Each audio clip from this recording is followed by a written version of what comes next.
Sahabat cerpen dakwah, ucapan istighfar biasanya terucap di lisan, ketika sadar setelah melakukan kesalahan atau dosa. Saat itulah terucap istighfar, Astagfirullahalazim, yang artinya, aku memohon ampun kepada Allah. Sebelum kita lanjut ke topik bahasan kali ini, jangan lupa klik subscribe, like dan share cerpen dakwah.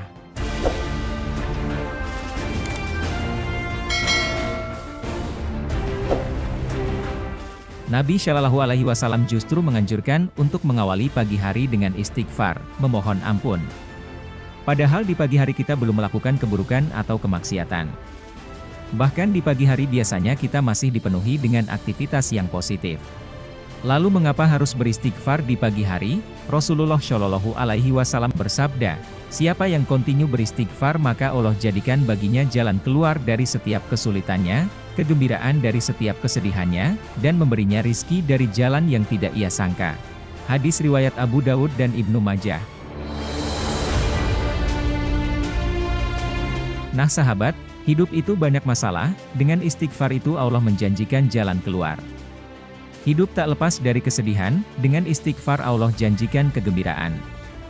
Dan setiap menghadapi kesulitan rizki, dengan istighfar Allah janjikan kelapangan rizki, bahkan dari pintu yang tak terduga, artinya rizki dari jalan yang tidak bisa dikalkulasi dengan akal kita. Secara bahasa, memang istighfar artinya memohon ampunan. Istighfar kepada Allah berarti meminta ampunan kepadanya. Jika seseorang membaca astagfirullah, aku memohon ampunan kepada Allah, maksudnya meminta kepada Allah ampunannya atas dosa dan kesalahan dengan dihilangkan dosa tersebut dan hukumannya. Perlu dipahami bahwa Allah paling suka orang yang meminta ampun, dengan memberikan keringanan yang tak terhingga pada orang yang mau memohon ampunan. Rasulullah Shallallahu Alaihi Wasallam bersabda, sungguh Allah lebih bahagia dengan tobat seorang hamba ketika dia bertobat dari bahagianya seorang di antara kalian, yang suatu saat mengendarai hewan tunggangannya di padang pasir yang luas. Tiba-tiba hewan tunggangannya itu hilang darinya. Padahal di sana ada perbekalan makan dan minumannya. Hingga ia putus asa. Lalu ia menghampiri sebuah pohon dan berbaring di bawah naungannya. Sungguh ia telah putus asa dapat kembali menemukan hewan tunggangannya. Kemudian dalam kondisi seperti itu, tiba-tiba hewan tunggangan itu sudah berada di sisinya.